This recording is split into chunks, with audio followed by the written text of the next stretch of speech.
The complete works of Swami Vivekananda, Practical Vedanta, Part 1. I have been asked to say something about the practical position of Vedanta philosophy. As I have told you, theory is very good indeed. But how are we to carry it into practice?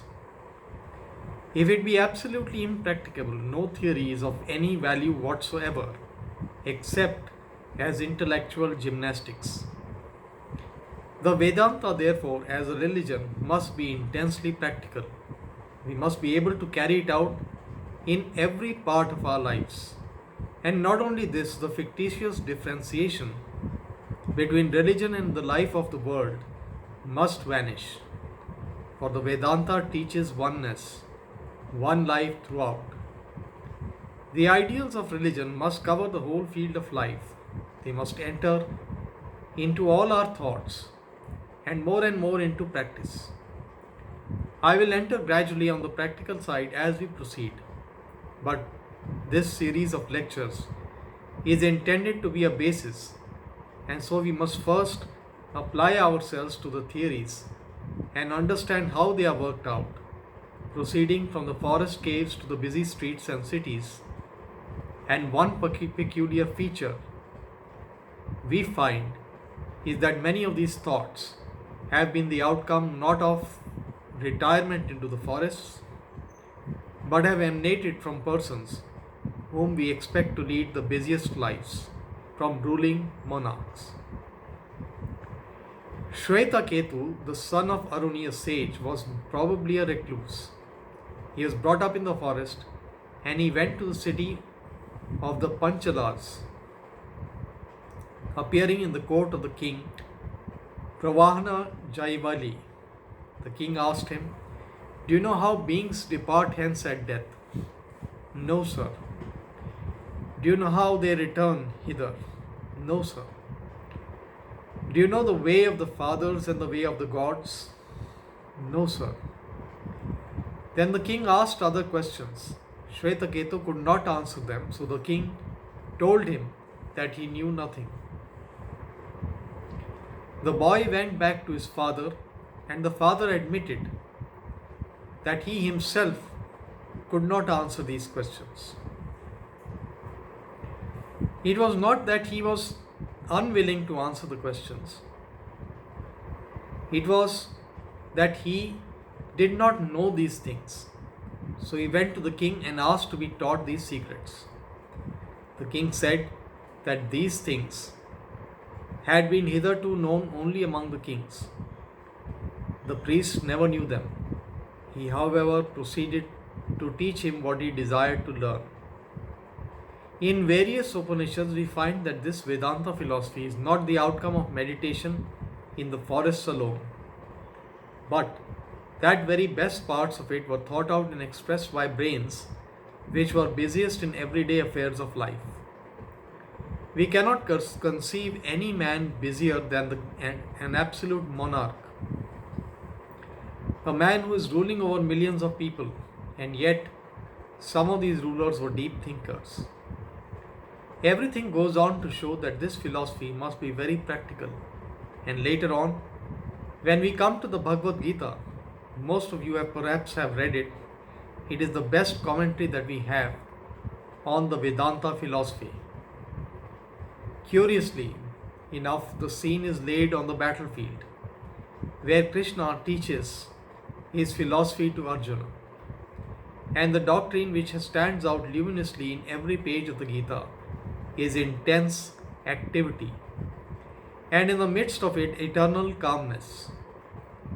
This is the secret of work, to attain which is the goal of the Vedanta.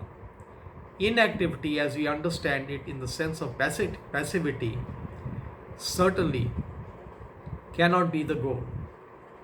Were it be so, then the walls around us would be most intelligent. They are inactive. Clods of earth, stumps of trees would be the greatest sages in the world. They are inactive. Nor does inactivity become activity when it is combined with passion. Real activity, which is the goal of Vedanta, is combined with eternal calmness, the calmness which cannot be ruffled, the balance of the mind which is never disturbed, whatever happens. And we all know from our experience in life that that is the best attitude to work. I have been asked many times how we can work if we do not have the passion which we generally feel for work. I also thought in that way years ago. But as I am growing older, getting more experience, I feel and find it is not true. The less passion there is, the better we work. The calmer we are, the better for us, and the more amount of work we can do. When we let loose our feelings, we waste so much energy, shatter our nerves, disturb our minds, and accomplish very little work. The energy which ought to have gone out as work is spent as mere feeling, which counts for nothing. It is only when the mind is very calm and collected that the whole of its energy is spent in doing good work. And if you read the lives of great workers, which the world has produced, you will find that they were wonderfully calm men. Nothing, as it were, could throw them off their balance. That is why the man who becomes angry never does a great amount of work, and the man whom nothing can make angry accomplishes so much. The man who gives way to anger, to hatred, or to any other passion cannot work. He only breaks himself to pieces and does nothing practical. It is a calm, forgiving, equable, well-balanced mind that does the greatest amount of work. So the Vedanta preaches the ideal, and the ideal, as we know, is always far ahead of the real, of the practical, as we may call it. There are two tendencies in human nature. One, to harmonize the ideal with the life, and the other, to elevate the life to the ideal. It is a great thing to understand this, for the former tendency is the temptation of our lives. I think that I can only do a certain class of work. Most of it perhaps is bad. Most of it perhaps has a motive power of passion behind it, anger or greed or selfishness. Now, if any man comes to preach to me a certain ideal, the first step towards which is to give up selfishness, to give up self-enjoyment, I think that is impractical. But when a man brings an ideal which can be reconciled with my selfishness, I am glad at once and I jump at it. That is the ideal for me. As the word orthodox has been manipulated into various forms, so has the word practical. My doxy is orthodoxy. Your doxy is heterodoxy. So with practicality. What I think is practical, it is to me the only practicality in the world. If I am a shopkeeper, I think shopkeeping the only practical pursuit in the world. If I am a thief, I think stealing is the best means of being practical. Others are not practical. So you see how we all use this word practical for the things we do, things we like and things we can do. Therefore, I will ask you to understand that Vedanta, though it is intensely practical, is also in that sense of the ideal. It does not preach an impossible ideal, however high it may be, and it is high enough for an ideal. In one word, this ideal is that you are divine, thou art that. This is the essence of Vedanta. After all, its ramifications and intellectual gymnastics, you know that the human soul to be pure and omniscient.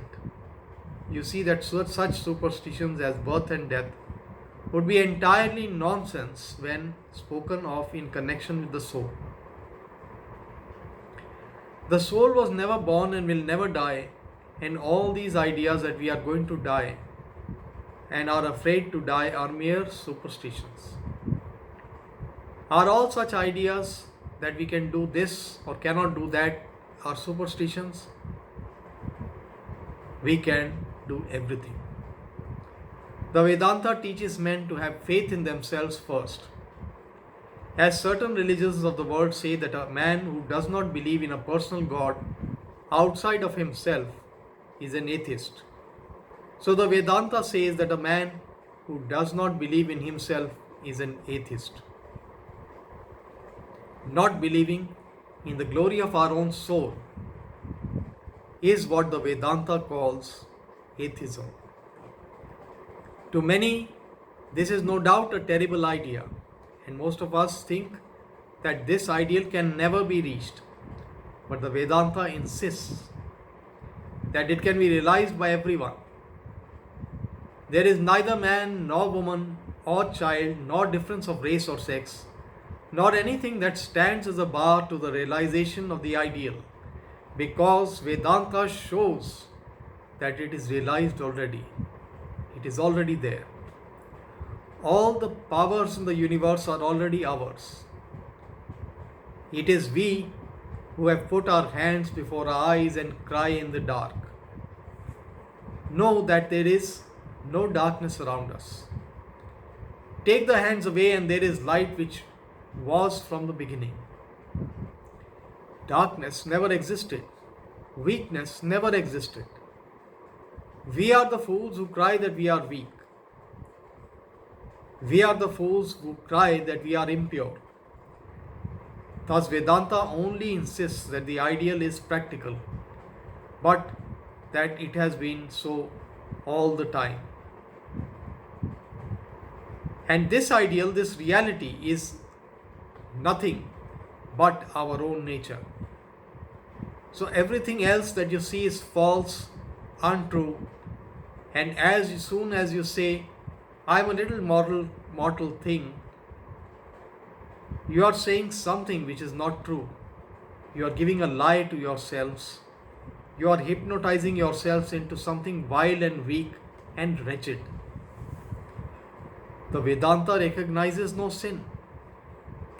It only recognizes error. And the greatest error, says the Vedanta, is to say that you are weak,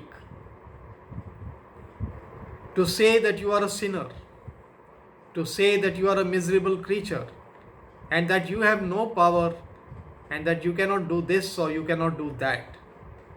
Every time you think in that way, you, as it were, rivet one more link in the chain that binds you down. You add one more layer of hypnoticism to your own soul. Therefore, whosoever thinks that he is weak is wrong. Whosoever thinks he is impure is also wrong and is throwing a bad thought into the world.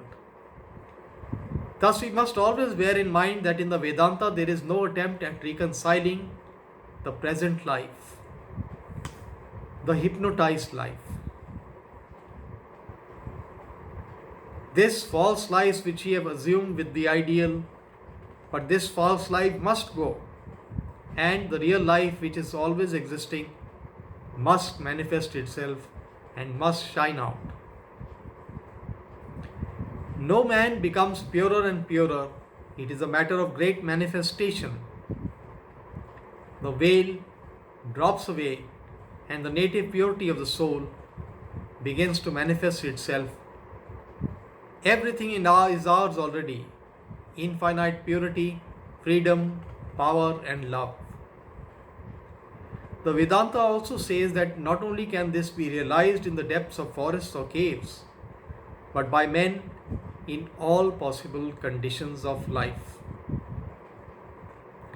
We have seen that the people who discovered these truths were neither living in caves nor forests, nor following the ordinary vocations of life, but these were the men who we have every reason to believe led the busiest of lives, men who had to command armies, to sit on thrones, and to look the welfare of millions, and all these in the days of absolute monarchy, and not as in these days when a king is to a great extent a mere figurehead.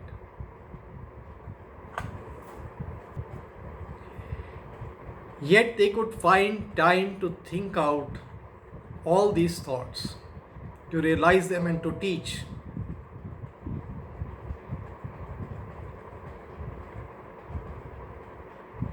To teach them to humanity. How much more then should it be practical for us, whose lives compared with theirs are lives of leisure? That we cannot realize it is a shame to us, seeing that we are comparatively free all the time, have very little to do. My requirements are as nothing compared to those with the ancient absolute monarchs.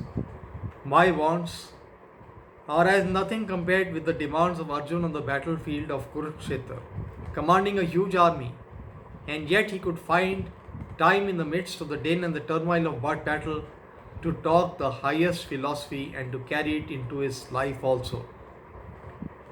But we ought to be able to do as much in this life of ours, comparatively free, easy, and comfortable. Most of us here have more time than we think we have, if we really want to use it for good. With the amount of freedom we have, we can attain to 200 ideals in this life, if we will, and we must not degrade the ideal to the actual. One of the most insinuating things that comes to us in the shape of persons, we apologize for our mistakes and teach us how to make special excuses for all our foolish wants and foolish desires. And we think that their ideal is the only ideal we need to have. But it is not so. The Vedanta teaches no such thing. The actual should be reconciled to the ideal. The present life should be made to coincide with life eternal.